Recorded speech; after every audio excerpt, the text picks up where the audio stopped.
Everyone, আসসালামু আলাইকুম। সবাই কেমন আছেন? সকালবেলা থেকে আকাশটা কীরকম মেঘলা হয়ে আছে। সকালে অলরেডি একবার বৃষ্টি হয়েছে। এখন 11টার উপর বাজে। আমি আসলে রাইফকে স্কুলে নিয়ে যখন গিয়েছি তখন এতটা এরকম ছিল না। যখন স্কুলে পৌঁছানোর কিছুক্ষণ পর বৃষ্টি শুরু হয়েছে। আর এখান থেকে আমার ওই বারান্দার সাদা অপরাজিতাটা দেখা যাচ্ছে, গাছটা। তো এই কারণে আমি আসলে ফুল হইলেও দেখি না, কারণ এটা বাহির থেকে বোঝা যায়।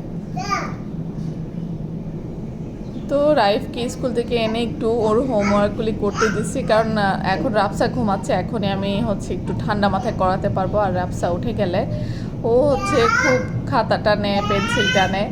তো আমি যখন ভয়েস ওভার দিচ্ছি তখন রাফসা কিন্তু উঠে গেছে। তো এই কারণেই রাফসার আওয়াজ পাচ্ছেন। আর আমার বাসা যেহেতু এয়ারপোর্টের কাছাকাছি, তো একটু বিমানেরও আওয়াজ পাওয়া যায়। বিমান বা হেলিকপ্টার খুব কিছুক্ষণ পরপরই আসলে এখানে উড়ে, তো আওয়াজটা প্রায় শোনা যায়। এখানে রাইফের দুটো গল্পের বই, সিংহ ও শেয়াল, এগুলো দুটো টেবিলেই রেখেছিলাম। তো আমি কিন্তু খুব গল্পের বই পাগল এখনও। আগে তো পড়তাম, এখন তো সময় হয় না। তো রাইফের যা থাকে রাইফেরগুলি রাইফকে পড়াই, সাথে আমিও পড়ি। তো রাইফকে স্কুলে যখন নিয়ে গেছি ও নাস্তা করেনি। তো আসার সময় ওর স্কুলের পাশেই একটা বাচ্চাদের খাবার নিয়ে, ফাস্ট ফুড নিয়ে একটা ছোট দোকান হয়েছে। তো ওইখান থেকে ও ভেজিটেবল রোল নিয়েছিল। আর আমি গতকালকে ওর বাবা দুটো না, মানে ওর বাবা মোগলাই নিয়ে এসেছিলো। তো আমি খাইনি রাতে। তো এখন চা দিয়ে আমি খেয়ে নিচ্ছি। তো আমার সকালের নাস্তা হয়ে গেছে, দুজনেরই হয়ে গেছে। আর রাফসাকে খাইয়ে ঘুম পাড়াই দিছি। দিয়ে এখন রাইফের হোমওয়ার্কগুলি তুলে নেব। তারপর আমি ফ্রি থাকবো, নয়তো মাথায় টেনশন থাকে। আর এখানে উপদেশগুলি রাইফকে আমি প্রায় বোঝাই। এই বইগুলির পিছনে এই উপদেশগুলি খুব ভালোই লাগে। সোনালি মাছ, ছোটবেলায় এই গল্পটা কে কে পড়েছেন? রাইফের ডায়েরি চেক করতেছিলাম কি কি হোমওয়ার্ক ছিল।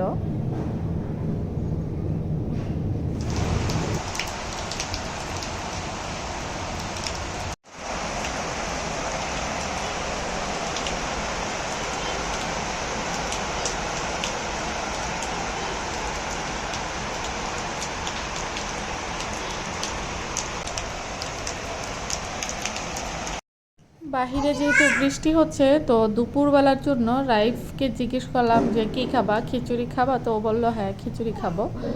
তো গতকালকের বউয়া ভাত ছিল, আর শুটকি ভর্তাটা শেষ হয়ে গিয়েছিল। তো ভাবলাম আমি ওটার সাথে ডাল মিশিয়ে খিচুড়ি করে ফেলি, কারণ আসলে আমার বাসায় যে খাওয়ার মানুষ খুব কম। বউয়া ভাত তো খাওয়ার মানুষ আরও নেই, জাস্ট আমি আর রাইফ। আর রাফসা সামান্য একটু খেয়েছিল। আর ওর বাবা তো ওর বাবার রান্না তো আমি সন্ধ্যায় করি। তো এই ফাঁকে একটু খিচুড়ি বসাই দিলাম। আর বাইরে তো ঝুমঝুম বৃষ্টি হচ্ছে।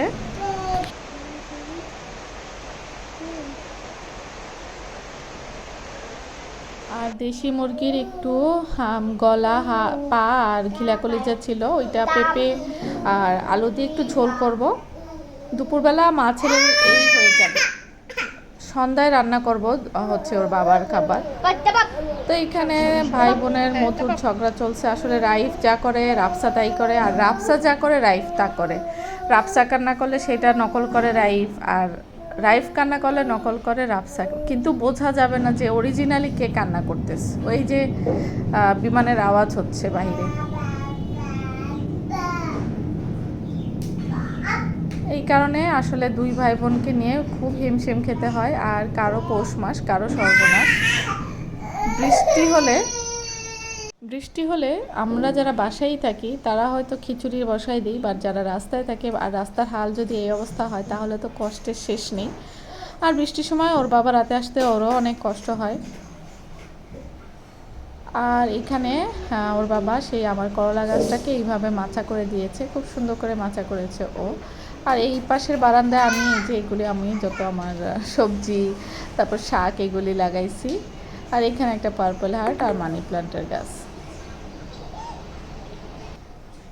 তো তো খালা কাল রাতে হচ্ছে ওর বাবা হচ্ছে লতি নিয়ে এসেছিলো, তো আমি রেখে দিয়েছিলাম, খালা আসলে খালা কেটে দিবে, কারণ লতি কাটতে কিন্তু অনেক সময় লাগে আর রাফসাকে নিয়ে সম্ভব না, রাতে রান্না করবো এটা। তাই এখানে হচ্ছে খিচুড়িটা প্রায় হয়ে গিয়েছে। এভাবে খিচুড়ি রান্না করলে কিন্তু দেখুন অনেক সুবিধা হয়। একে তো আগের দিনের লেফট ওভার ভাত বা যাই থাকে পোলাও নষ্ট হয় না। আমি বেশিরভাগ ক্ষেত্রেই আমি এটাই করি, আমার আগের দিনের পোলাও থাকলে বা ভাত থেকে গেলে আমি এটা করি, কারণ রাইফ খুব পছন্দ করে খিচুড়ি আর আমিও পছন্দ করি। এখন একটু ঘি দিয়ে দিব, তাহলে অনেক সুন্দর একটা ঘ্রাণ আসবে।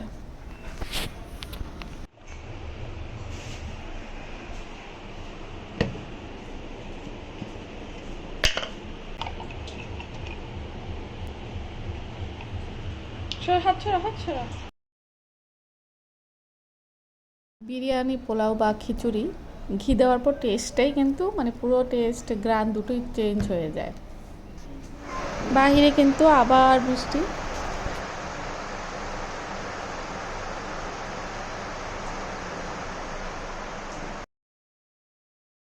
আজকেও দুপুরবেলা যেহেতু গ্যাসের প্রবলেমটা এখন একদম কমন, থাকেই না, মানে আগে একটু থাকতো এখন একদম থাকে না, তো রাইস কুকার ছাড়া উপায় নেই। তো এইখানে আমি হচ্ছে মুরগির মাংসের যে ঘিলা কলিজা আছে ওইটা হচ্ছে ঝোল করে ফেলি আদা দিয়ে, এখন বেশি কষাই নিই ভালো করে, তারপর হচ্ছে দিয়ে দিব। আমার তো ঝাল করব, তো একটু গুঁড়া মরিচ যেটা লাল মরিচ এটা একটু বেশি দিব, আর ধনিয়া গুঁড়া, জিরা গুঁড়া, হলুদ, মরিচ, লবণ আর কি, এগুলি তো আসলে এই সবাই দেই। তো এইগুলি দিয়ে এখন ভালো করে কষায় নেব, তারপর দিয়ে দিব যে একসাথে দিয়ে দেবো আমি হচ্ছে হাত পা, যেহেতু দেশি মুরগির একটু সময় লাগবে এগুলি হচ্ছে সুন্দর করে হতে, আর সাথে পেঁপে আর হচ্ছে আলু দিয়ে দিলাম। পেঁপে দিয়ে আসলে দেশি মুরগির ঝোল খেতে খুব ভালো লাগে, তো আমার বাসায় একটু পেঁপে ছিল, তো ভাবলাম মুরগির মাংস না হোক, যা আছে তাতেই দিয়ে দিই।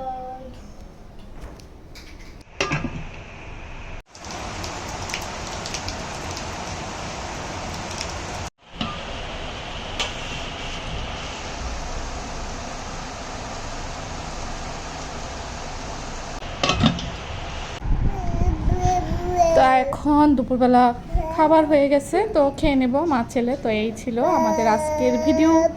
আশা করি ভিডিওটি ভালো লেগেছে, আর যদি সামান্য পরিমাণে ভালো লাগে একটা লাইক করবেন। তো আমি আজকের মতো এখানেই বিদায় নিচ্ছি। সবাই ভালো থাকুন, সুস্থ থাকুন, আর অবশ্যই আমার নেক্সট ভিডিও দেখার অপেক্ষা থাকবেন। ততক্ষণ পর্যন্ত আল্লাহ হাফিজ।